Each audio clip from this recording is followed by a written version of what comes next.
Hi friends, ఇప్పుడే cut చేసుకున్న onions ఫ్రెష్గా కట్ చేసుకున్నాం. తర్వాత టమాటో చిన్న చిన్న పీసెస్ కట్ చేసుకున్న తర్వాత ఒక బౌల్లోకి వేసుకోవాలి. బౌల్లోకి వేసుకున్న తర్వాత చిన్న చిన్న ఆనియన్స్ చిల్లీస్ వేసుకున్న తర్వాత క్యారెట్ తర్వాత కొంచెం కొత్తిమీర పుదీనా వేసుకోవాలి. ఇప్పుడైతే ఒకటి ఎగ్ బౌల్లో కొట్టేసుకుందాం. ఇప్పుడు ఒక ఎగ్ తీసుకొని ఒక బౌల్లో కొట్టేసుకుందాం.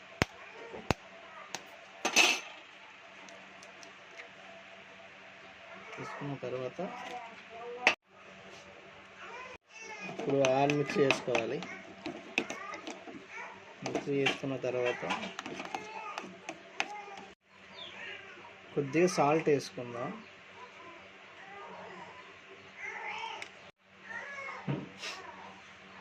చిటికెడు కారం వేసుకుందాం లైట్గా కొంచెం. ఇప్పుడైతే కలిపేసుకుందాం మొత్తం. కలిపేసుకున్న తర్వాత నెక్స్ట్ ఇప్పుడైతే కొద్దిగా నూనె పోసుకోవాలి లైట్గా. ఇప్పుడైతే కొంచెం పెంక చుట్టూ ఆయిల్ రబ్ చేసుకోవాలి. రబ్ చేసుకున్న తర్వాత మనం తీసుకున్న బ్రెడ్ ముక్క లైట్గా కాల్చుకోవాలి.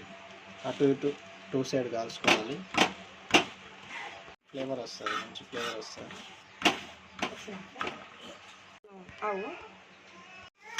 హాయ్ ఫ్రెండ్స్, మనకి బ్రెడ్ అయితే రెడీ అయిపోయింది. ఈ బ్రెడ్ మనం ఒక బౌల్లో తీసుకుందాం. ఫ్రెండ్స్, ఇప్పుడైతే కొంచెం ఆమ్లెట్ వేయడానికి కొంచెం ఆయిల్ పోసుకుందాం. ఆయిల్ పోసుకున్న తర్వాత మనం ఎగ్ కొట్టుకున్నాం కదా ఇందాక, దాన్ని తీసుకొని ఆయిల్ వేయడానికి ఫ్రెండ్స్ ఇప్పుడు మనం ఇందాక కొట్టుకున్న ఆమ్లెట్ పోసేసుకుందాం.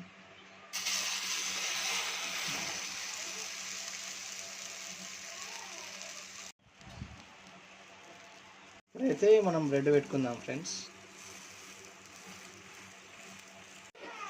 బ్రెడ్ ఆమ్లెట్ అయితే రెడీ అయిపోయింది ఫ్రెండ్స్. ఒక బౌల్లో తీసుకుందాం.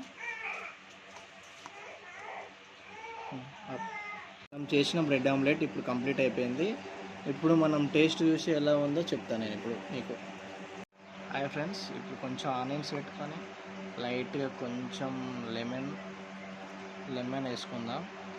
లెమన్ వేసుకుంటే మనకి ఇంకా టేస్ట్ వస్తుంది కదా, కొంచెం వేసుకొని ఇప్పుడు చూద్దాం టేస్ట్ ఎలా ఉందో. తీసుకుందాం ఫ్రెండ్స్. బ్రెడ్ ఆమ్లెట్ అయితే మంచిగా వచ్చింది ఫ్రెండ్స్, చూసుకోండి. టేస్ట్ గట్రా చాలా మంచిగా ఉంది. మీరు గట్రా బ్రెడ్ ఆమ్లెట్ చేసుకోండి ఫ్రెండ్స్. సబ్స్క్రైబ్ చేయండి, లైక్ చేయండి. Bye friends.